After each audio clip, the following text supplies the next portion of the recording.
This is currently taking over my entire kitchen. Step on into my kitchen and spend the day with me as I stock my freezer.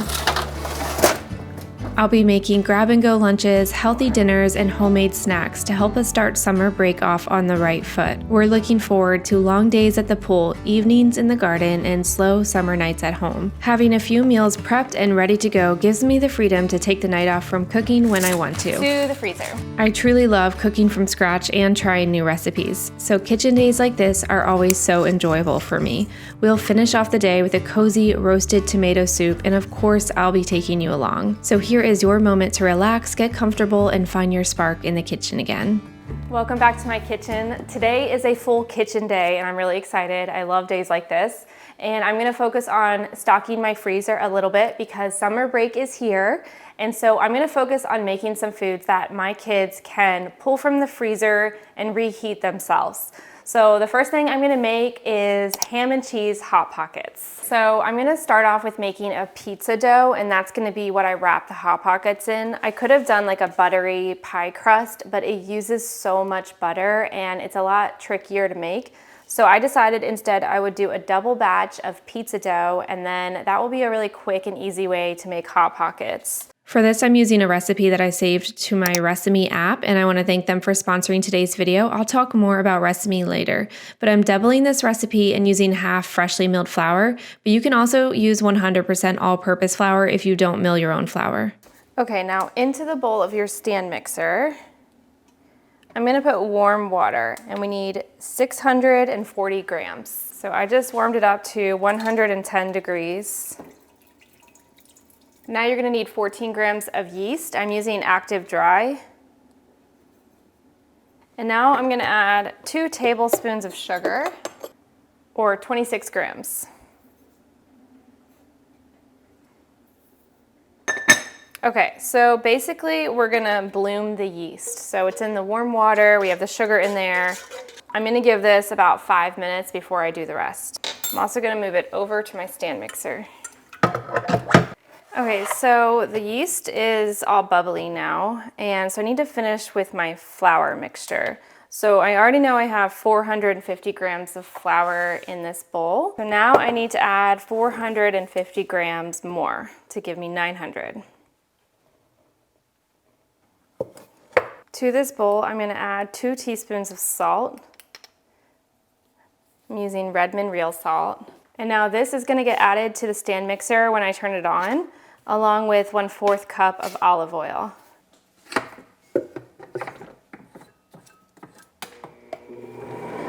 Actually, I'm gonna add the oil first.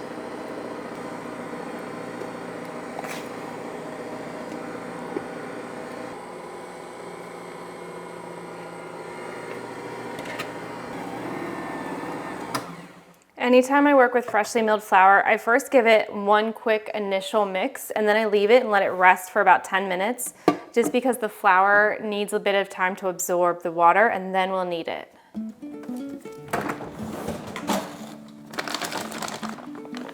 My kids really enjoy smoothies, and so I'm gonna make a big batch of smoothies with lots of healthy stuff in it. We're gonna do some spinach, avocado, banana. I'm gonna do one version that is mango and cherry, and then I'm gonna do another version that is mixed berries that's like really tart, because half of my kids like really tart, almost like sorbet style smoothies, and then the other half of my kids love like the really thick and creamy smoothie that these two give me. So let me go ahead and get out my super cubes, because that's how I'm gonna freeze these. My kids will never say no to a smoothie, but I don't love making them. It's a big ordeal to make a smoothie. I still have 2 other bags of frozen fruit, so it's a lot of stuff to pull from the freezer, so let's just do it all at once. Here's my blender cabinet. I always start with a banana. Not exactly sure how much smoothie this is gonna make, but we're gonna find out together. So I think I'll do 2 bananas, and I'm gonna do about a cup or so of frozen mango. Do some frozen cherries. Half of an avocado. Add some healthy fats in there. This also makes it really creamy. I think I'll do a little bit more in this one than in the other one. I'm I'm also gonna add a scoop of this whey vanilla protein powder that I got from Thrive Market, a splash of orange juice, maybe a little more, the juice of half of a lemon. See like mist coming out. And the juice of 1 lime. For added protein, I'm gonna do 2 tablespoons of hemp seed. That adds 10 grams of protein. And then I'm gonna add some frozen spinach.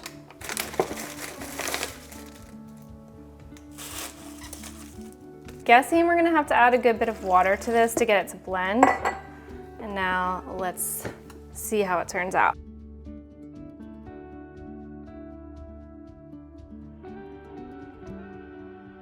Delicious. They're gonna love that. So these are 1 cup portions of super cubes and they work perfectly. You can pop them out, stick them in a little bowl, microwave it for like maybe 30 seconds, or just let it thaw for a little bit. And the kids love to just use a spoon and tap on it and crush it up and eat it like that. So they got a bunch of vitamins, minerals, and healthy fats and protein in here. Okay, so I'm gonna move right on to the next smoothie. I'm not gonna clean this out, I'm just gonna use it as it is so we don't waste any of that. All right, so I moved over here because I have a daughter that would prefer the most citrusy smoothie that she could get her hands on. She is obsessed with lemon and grapefruit. Wow, this is a very like thick-skinned grapefruit. She is obsessed with grapefruit and lemon and lime. She puts lemon in her water. Like, she craves citrus. So I'm gonna make the most citrusy smoothie that I can. I'm shocked by the amount of skin on this grapefruit, my goodness. All right, and it's just easier for me to go over to my cutting board to get all the citrus into this smoothie before we do everything else. Okay, so the grapefruit is going in the smoothie. I have a little scrap bin here that goes to my compost pile outside. And once it gets really full, I take it out, which means it's time to take it out. So we'll start with this big lemon.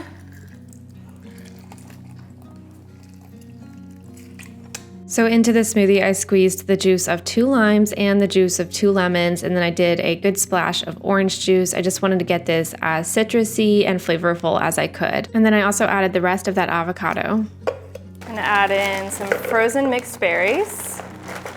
This adds a lot of tartness, mangoes, and some frozen strawberries. I'm gonna add a scoop of vanilla protein, 2 tablespoons of hemp seed, also for protein, and some spinach. You really don't taste spinach at all in smoothies. The only thing it really adds is color, unfortunately. So I might do a little more orange juice to get that all mixed. I have a feeling this one's gonna be a little tougher to mix.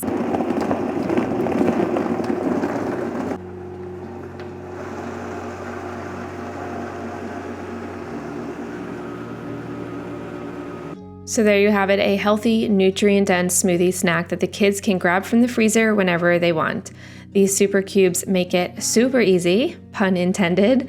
We love these and use them for a lot of different things. I left a link in the description if you want to go grab some on Amazon, but this is a great way to use up a lot of ingredients, and you can obviously get creative with the flavors and your kids will love it. All right, moving back to my dough, I'm gonna start kneading it.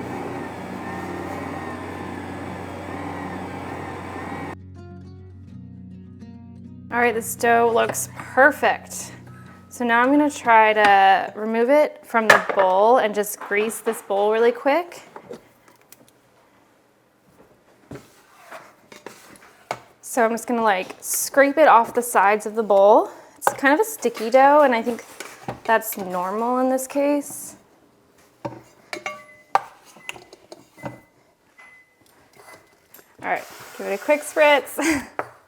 And then back in. We're gonna let this rise and double in size. All right, moving on to the next thing.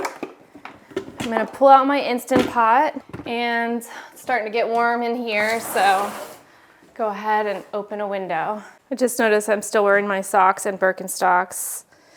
Not the best look, but it is comfortable. For this next recipe, I'm gonna turn on my oven because I know I'm gonna need to roast some tomatoes because I'm gonna make some roasted tomato soup. I was looking through this cookbook yesterday. It's called Cook Once, Eat All Week, and it's such a good cookbook. If you're looking for just a really useful cookbook on kind of like freezer meal prep, like cooking ahead of time and being set up for the week, I really love this one. Not only do I love like her techniques and methodology, but I also love the recipes. But it is kind of hard to like keep it open when I'm cooking. So I'm gonna pull out my recipe app and snapshot this because I wanna make this green chili chicken casserole and one other recipe, the roasted tomato soup from this cookbook. So I've got my Recipe app open. I talk about Recipe a lot. I want to thank Recipe for sponsoring today's video.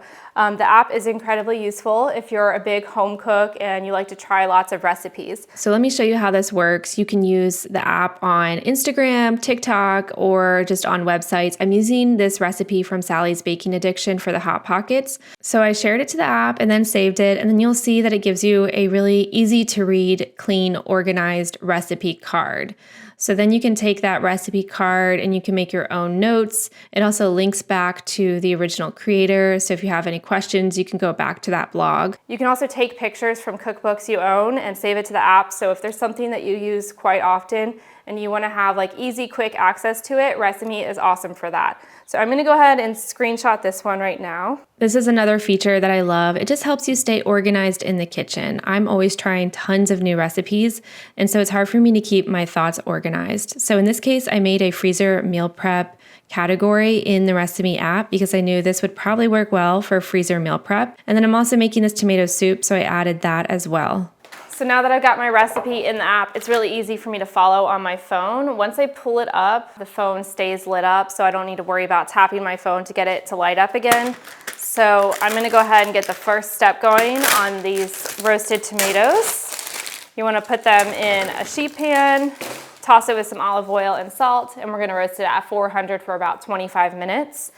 And so if you guys would like to try out Recipe, they're currently giving away a free 2-week trial of Recipe Plus if you use my link in the description. So that will give you access to the premium version, which has more features, but they also have a free version. So go ahead and click the link in the description or scan the QR code to download the app and try them out. I think you guys are really gonna enjoy using Recipe.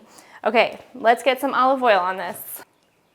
So when you roast tomatoes for tomato soup, it just adds like a richer flavor. So I'm really excited to do this. I normally just kind of throw the tomatoes in my Instant Pot and make tomato soup that way, but today I'm gonna try and level it up a little bit more. And while I am gonna follow this recipe, I'm also gonna add some extra things to it. I'm gonna add some split pigeon peas because I want to add extra protein to this soup. These are the split pigeon peas I mentioned. I'll show you how I add those later. This just adds extra protein. I got a big bag at Costco. I think they go by different names sometimes, but we pretty much only use it for adding protein to tomato soup. I haven't even really tried any other recipes with it. I'm sure there's plenty out there, but we like adding it to this. Okay, so I'm gonna go ahead and get these tomatoes in the oven. I actually think I'm gonna add some carrots to that because I normally add carrots to my tomato soup, so I might as well roast those also. So give me a minute. Wash these. I do try to add extra veggies, extra protein and nutrition, kind of anytime I make soup. It's hard for me to follow a recipe precisely because I like to add in extra stuff.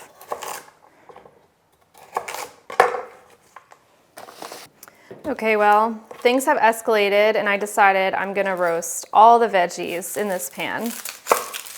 So I'm gonna cut up an onion now. This will all get blended up, so you don't need to worry too much about how you chop your veggies.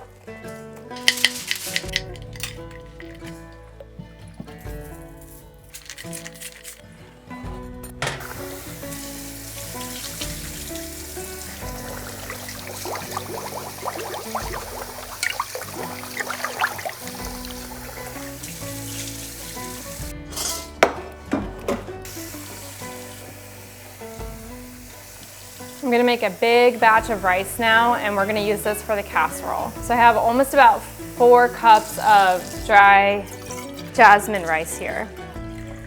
I'm hoping it all fits in this pot, I'm not sure. It's definitely gonna be a tight squeeze here.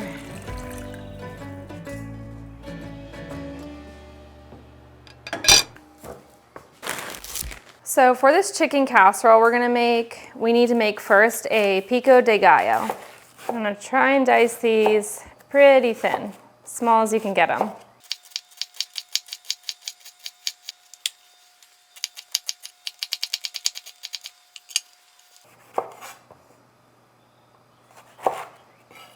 So with the jalapeno, if you remove the ribs and seeds, it shouldn't be spicy.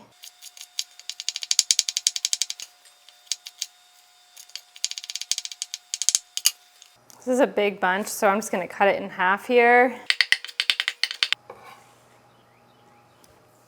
All right, so now you're gonna need 4 tomatoes, but these are small, so I've grabbed some more. It's easier to use like a serrated knife when you cut tomatoes, but I do not have a serrated knife that I like right now. What I've decided is I'm chopping off the top, and then I'm chopping through the middle, and then I'm removing the seeds. This is gonna be a mess here. And then I'm dicing it up.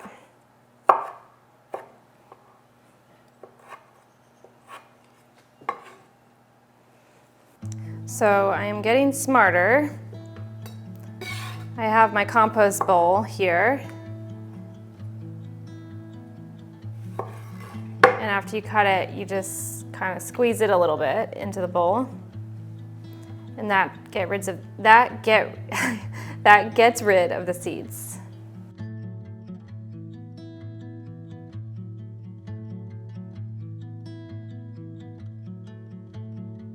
All right, I'm actually gonna have to finish this after I do my Hot Pockets because the dough is exploding over there. So I need to just get on with that, and I'm gonna set this to the side.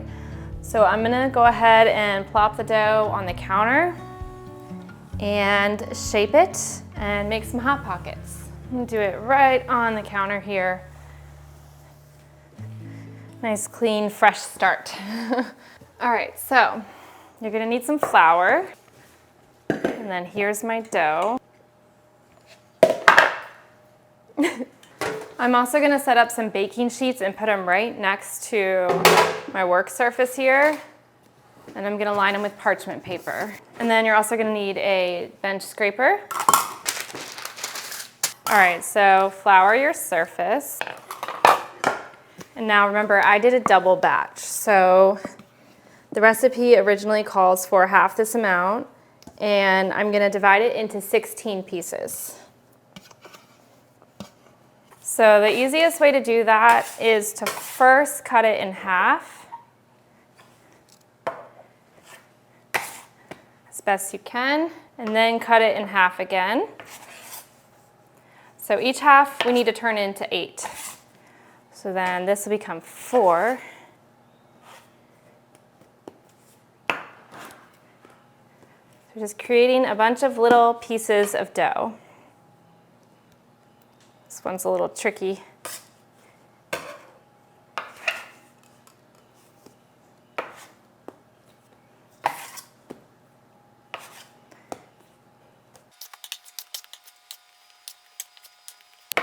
Okay, I need more space here.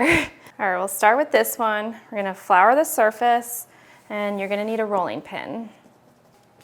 So you wanna roll it out into a rectangle of about 4 inches wide and 6 inches long.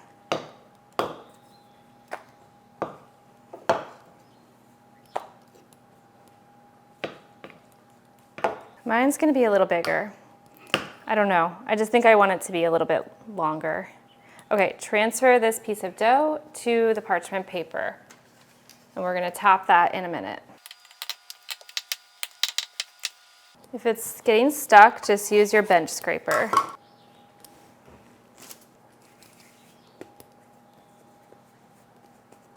Okay, well, this is currently taking over my entire kitchen, but I have 4 sheet pans of dough ready to go, and the next part is pretty simple. I also took out the tomatoes from the oven, so those are done. The oven is at 400, and that's perfect because these need to bake at 400.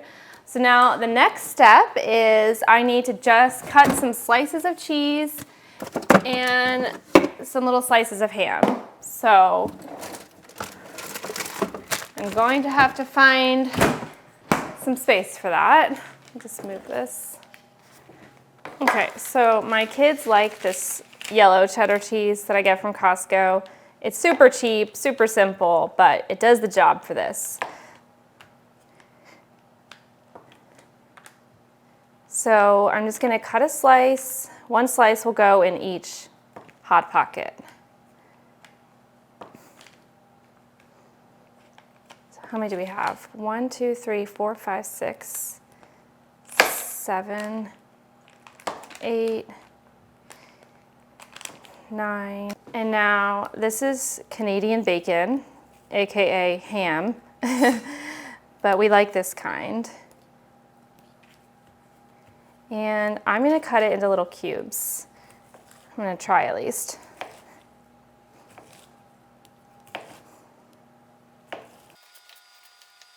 I think that will be more fun to eat in little pieces like that. Hopefully that's enough. If not, I have more in the fridge. Let's start with the smallest tray. You're gonna need a knife, a good knife. You're gonna need an egg wash, just 1 egg mixed up. You're gonna need a fork. So we're gonna put a piece of cheese in here. If it's not the right size, just break it. Put some ham in there. I think that's about right. I'm kind of just taking a guess here. Okay, and then fold it over the top. And just try and pinch it closed. Oh, that one already ripped. I think I rolled it too thin. That's okay, because you are supposed to have a little, you are supposed to cut slits in the top, so hopefully it's okay. Use a fork to seal the edges here. It's my first time doing this, so hopefully it turns out.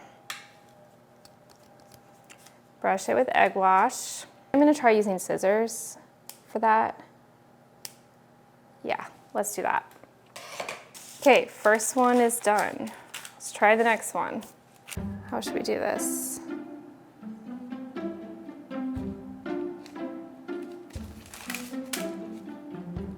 I don't know. Actually, I'm gonna do it on this side. This side looks thicker, so I think it'll hold up better. I'm gonna put the other piece on top.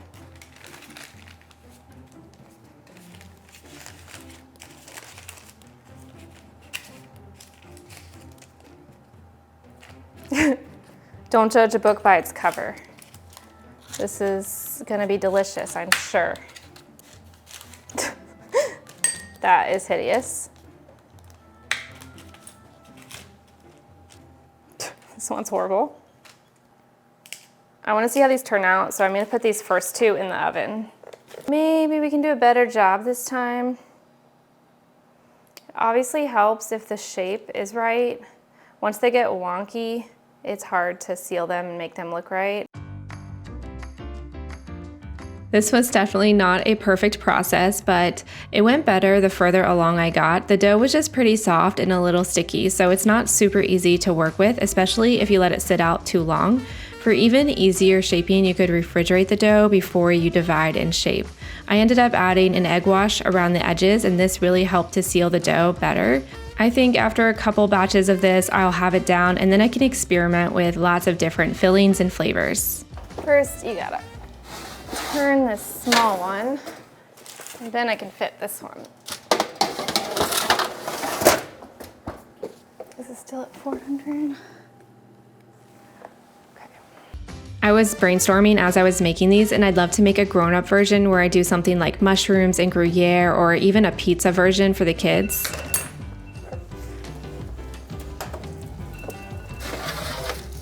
The first batch came out, and turns out no matter how many issues you have with trying to shape this dough and make it pretty, it still turns out pretty awesome.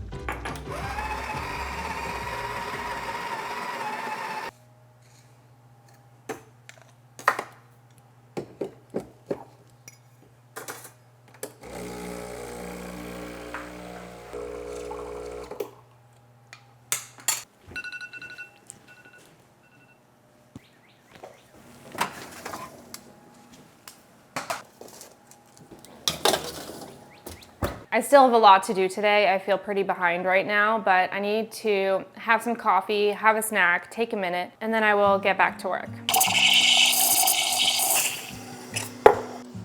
We have my coffee, my cashew butter, some milk, and I already had lunch, so this is just to top me off here. Cheers. You can't pour from an empty cup, so remember to fuel yourself, ladies. I also haven't really showed you this yet, but I made sourdough focaccia. I started this yesterday, so it's been in the fridge overnight, and I took it out of the fridge almost 2 hours ago. So what I'm gonna do now is dimple the dough a little bit more, add some more olive oil, and then I need to go to the garden and get some rosemary, and I'm gonna add that. So as soon as these are done, in about 20 minutes, I'm gonna bake these.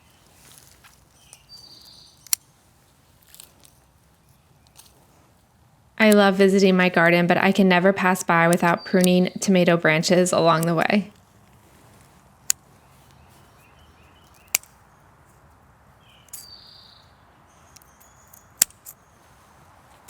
All right, so my Hot Pockets are almost finished, which means these are about to go in. First, I'm gonna get another drizzle of olive oil, put some on my hands. So you wanna dimple the dough. All right, I washed my rosemary, and now I'm just gonna sprinkle it around. All right, I'm gonna do the same thing with this one.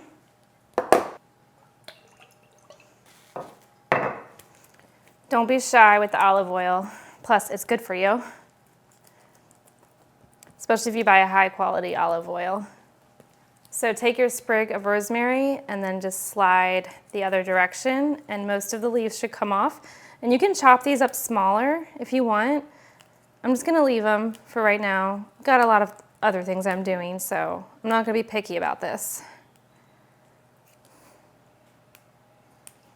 Maldon sea salt is perfect for this.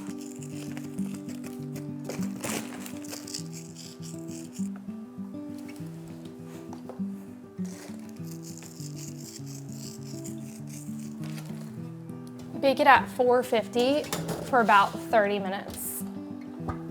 Okay, now here are all our Hot Pockets. So I'm gonna stick these in the freezer on a sheet pan like this and flash freeze them for about an hour before I stick them in a bag. And the kids can just grab them and either microwave them or pop them in the toaster oven. Okay, but I do need to show you one of them. So which one should I do? Let's do this one. All right, let's see what we got here. Oh, it looks incredible. Oh my gosh, the kids are gonna love it. Adorable. I really like the dough, and I think using half freshly milled and half all-purpose works perfectly for this recipe. It's still really light and fluffy and kind of seems like all-purpose flour, but they're getting a hit of nutrition in there.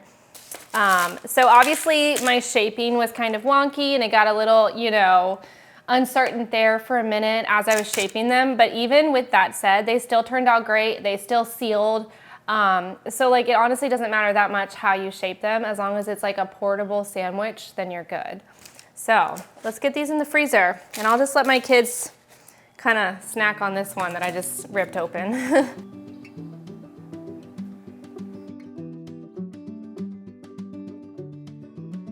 All right, my timer went off. looks beautiful.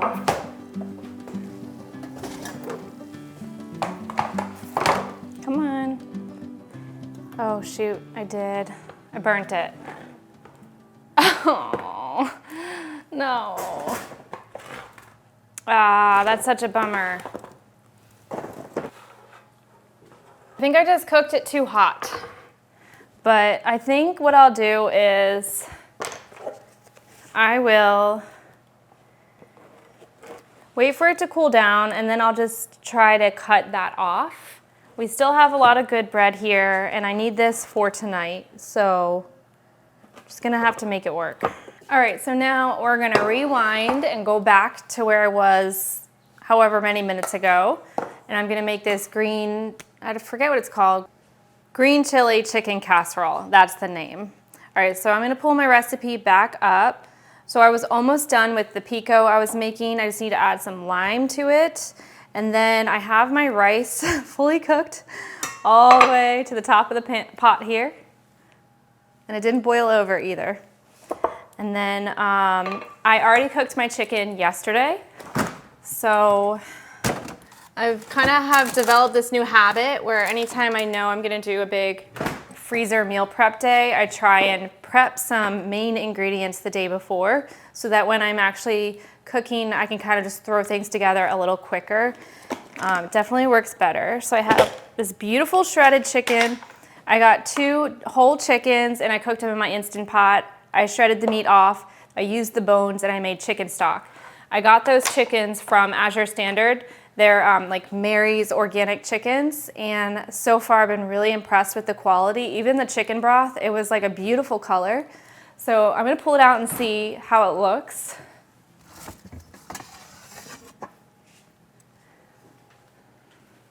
Got all my cooking from scratch staples right here. Stock looks amazing. So I have it in the refrigerator because I wanted to skim off the fat here. But the stock looks really like silky. So you can tell it's full of collagen because it's not like watery. It has some body to it, and that's the collagen, the gelatin and all of that. So all I'm doing real quick is skimming off the top layer of fat. I had it in the refrigerator hoping it would really solidify and it would be easy to get this off. But it hasn't really solidified, it's just thickened. But at least it's thick enough for me to sort of scoop it out. And I was kind of thinking maybe I would can a couple of jars of this broth. I just want to have some on my pantry shelf. And I feel like I keep running out of freezer space. I only have that small drawer freezer and then also that upper freezer in the garage. So it's really not that much space. And I've gotten more and more into like bulk buying meat, bulk buying all this frozen fruit that we get. I just get a lot more things frozen now, and I'm starting to think I may need to invest in like a stand-up freezer and put it maybe in my laundry room. I think that would be a good idea, but I just don't really want to, there's so many things I want to do. I want to get my garden started. I want to redo our laundry room and like create like a station for storing all of my canned food. And you know, a girl can dream, but we got to do one thing at a time. So I'm sure I will get a freezer, but for now, I'm going to be patient and I'm going to can some things and put them on the shelf instead of trying to freeze everything. All right, I think I got most of the fat out. The broth is looking much more clear. So I'll show you here in a second. Just so you can see the difference, this is the fat. It's like almost golden. And then this is the broth. It is beautiful. All right, I'm gonna do 2 limes. We're gonna add it to the pico. I'm also gonna season this with some salt. So the recipe calls for 2 tablespoons of lime for a single batch. So I'm just guessing because it's double. I'm guessing that we're gonna do 4 tablespoons, which would be about 4 limes. Got a rosemary in there.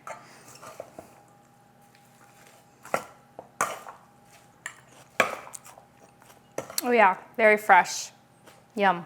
A little bit more salt. Add a half teaspoon, maybe a teaspoon of cumin. Okay, that's ready. Now I need to cut up some chicken. I need 4 cups of chicken.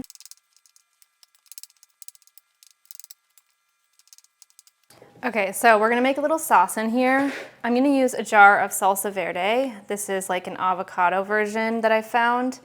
And then I'm gonna use some sour cream. That's not exactly what the recipe said to do, but I thought it'd be easier just to use salsa verde instead of trying to blend up some green chilies and making my own sauce. And I've used this before and I liked it, so I'm just gonna do a jar of that. I'm gonna do 1 cup of sour cream.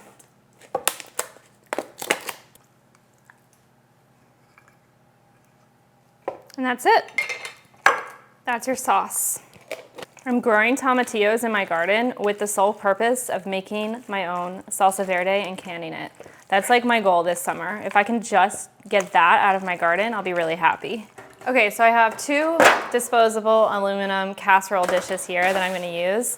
And I have been seeing some comments from people telling me that aluminum is toxic to cook on. And while I haven't really seen this, I haven't really seen anything myself on that, a lot of people have commented and said this, to the point where I would rather be safe rather than sorry. So I'm just gonna go ahead and put parchment paper over my aluminum casserole dishes. And I think that should take care of any toxins that could potentially leach into my food. Okay.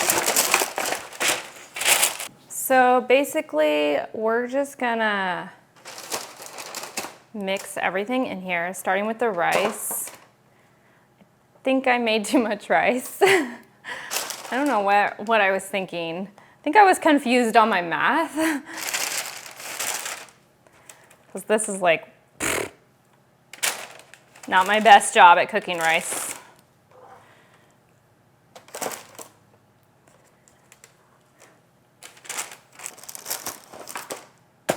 Now, we're gonna do half of the pico de gallo. How do you say that? Pico de gallo. Pico de gallo. So you put half in this casserole dish and half in the other one.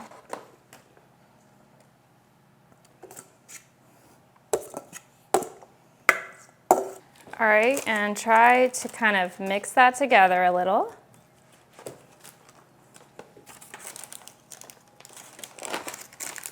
I love how bright and fresh this looks. Okay, same thing with the chicken, half and half.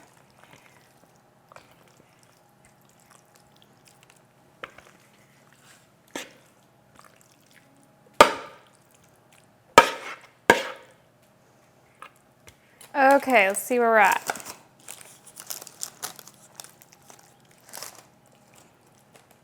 Okay, now I'm just gonna top it with 2 cups of cheese per casserole dish. So I just need to shred that real quick. I'm gonna do 2 different kinds of cheese. This cheddar that I love, Kerrygold cheddar, and this yellow cheddar that my kids like.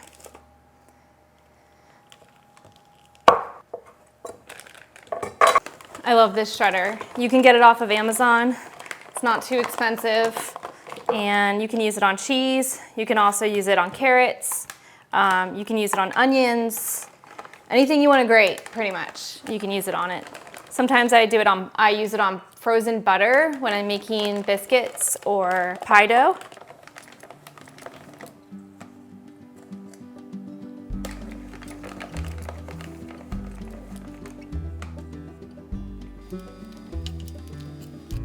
I like using 2 different kinds of cheese, mainly for the color. I just think it's prettier when there's yellow and white. To prevent freezer burn, you can put something like parchment or plastic wrap over the top, and now I'm gonna put foil on top.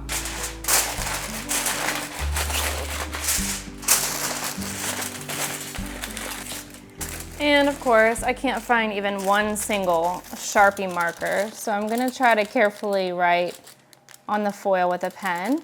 I'm writing 350, and I'm just guessing here. We just basically need to warm it up. I'm guessing about 30 minutes. And it helps if you let it thaw first. And my guess is that we're gonna keep the foil on for maybe 20 minutes or maybe 15 minutes, and then take the foil off for the next 15 minutes. Basically, you wanna first get it heated all the way through, and then you wanna take the foil off so you can get some nice like crisp and golden color on the top. So I don't have an exact like time to tell you, but that's my guess. So this is called, I don't know why I can't remember, green chili chicken casserole. Green chili chicken casserole. And I'm super excited to eat this on a night when I'm sitting at my computer all day editing, probably this video or another one.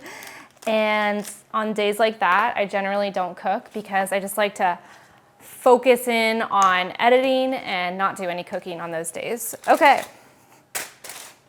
let's bring these out to the freezer. Okay, these I can put in a bag now.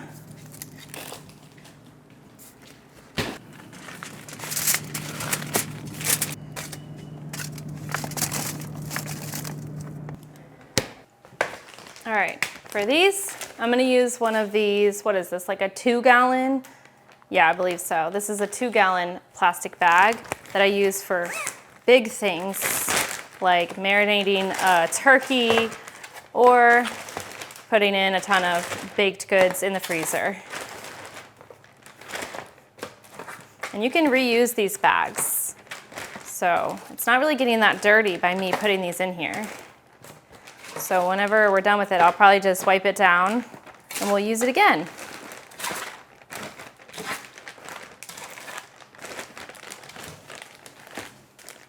You want to get as much air out as you can, but I never do a very good job at that. Okay, not bad. This will go in the freezer.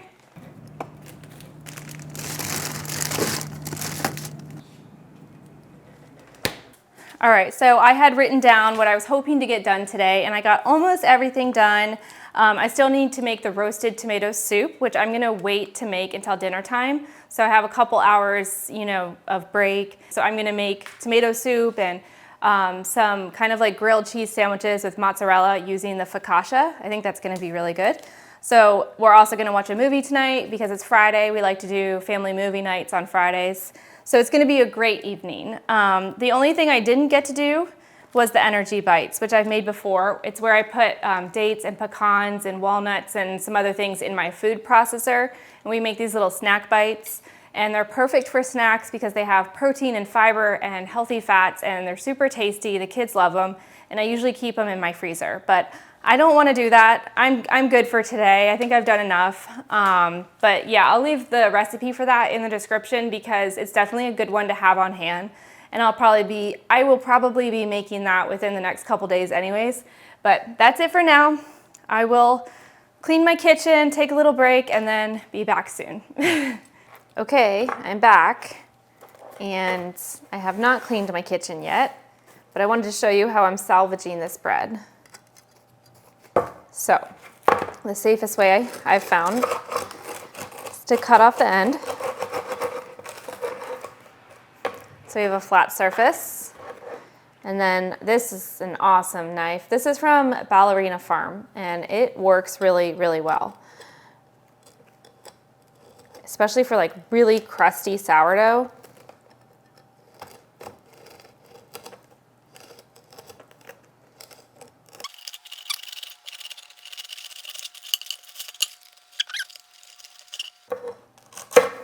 Okay, now if I had used a smaller pan, my focaccia would be thicker. So, and also the last time I made this, I used just like a stoneware casserole dish instead of an aluminum pan, and it was perfect. So maybe the aluminum is just too hot. Okay, so now we can make one big giant sandwich with this bread. And just put the cheese in the middle, cut it into little slices, and we can dip it in our soup. Get this soup going. So I'm just gonna take all these roasted veggies and get them into my Instant Pot. So because of this, I don't need to saute the onions or the garlic. They're already roasted.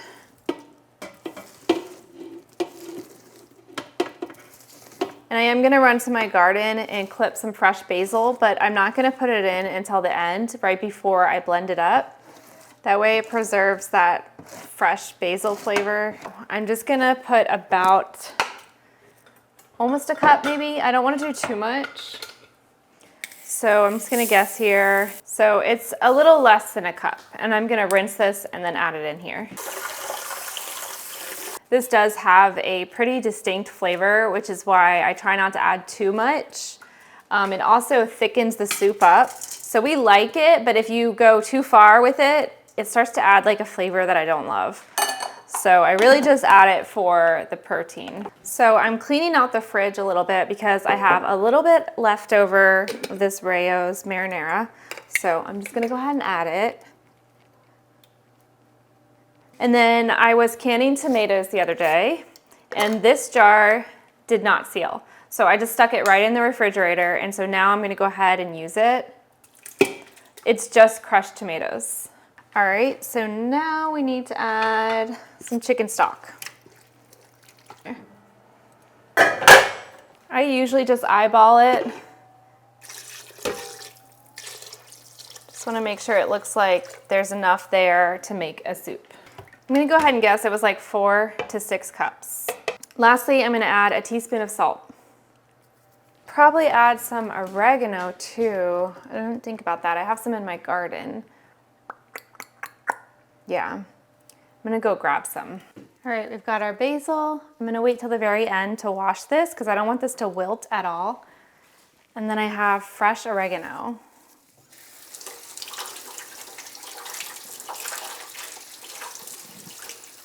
Similar to the rosemary, just go against the grain, I guess, and just pull all the leaves off. I'm gonna do about 1 large sprig and then 1 medium or small.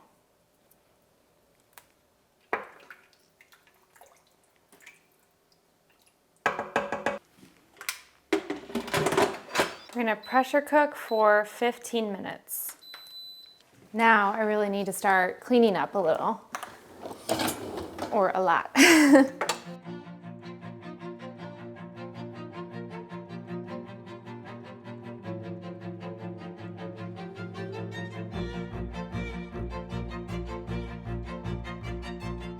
All right, we got the kitchen clean. I got the kitchen mostly clean, and now I'm gonna make these cheese sandwiches. And I'm gonna do this the easiest possible way. And I'm just going to lay the bread out. I don't even think I need to do both. Yeah, I'll do both. Lay the bread out, top it with cheese, put it in the toaster oven over there, and then close it up. And then close it up and cut it into sandwiches. I have these slices of mozzarella cheese that if you guys been following my videos, you saw me cutting up. I got it from Azure Standard. So I'm still working my way through this bag. If you're trying to make a lot of sandwiches at once, I really love this method of just laying out all the cheese on one giant piece of bread and then making one giant sandwich and then just cutting it up. And just because I'm gonna put this whole thing in the toaster oven, I'm just gonna add a little bit of butter on this side so this bare piece of bread will get toasted a little bit. All right, easy peasy. I'm just gonna put it on the toast function. We'll do that.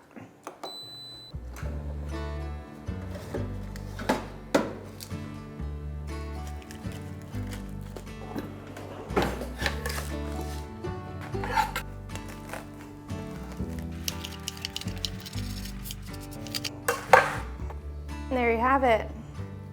Mozzarella cheese sandwich on sourdough focaccia. This will be a garnish on top of the soup, and this is gonna go in the soup. Just a few more things. So we're gonna add the basil. Now I'm gonna blend this up.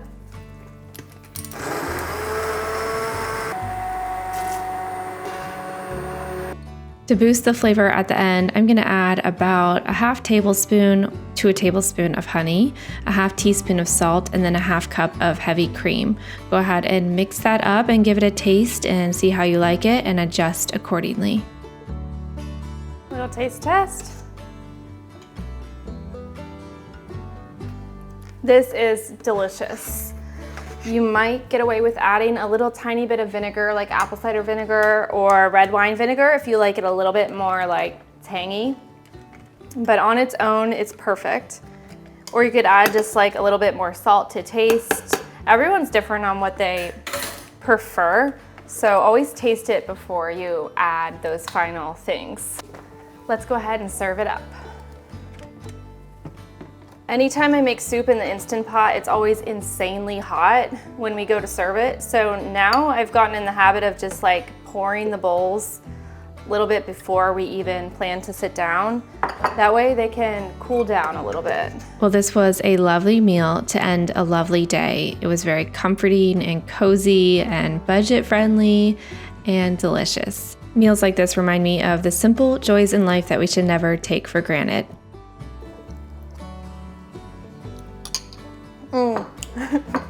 Wow. Okay, I need to stop eating now so I can finish this video.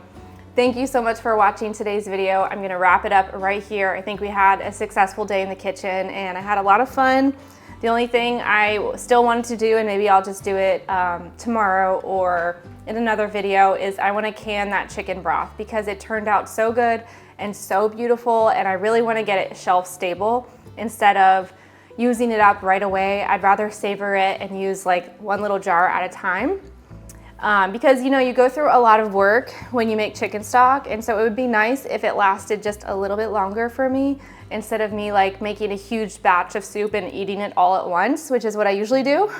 Just because freezing chicken stock, you know, it takes up so much freezer space, and then canning it is a whole ordeal. So I'm hoping I can go ahead and can it this time. Anyways, that's it for today. Thank you so much for watching. Please like and subscribe if you like this sort of content. Hit the hype button if you see it, and hit the bell notification so you actually see my videos, and I will see you in my next video.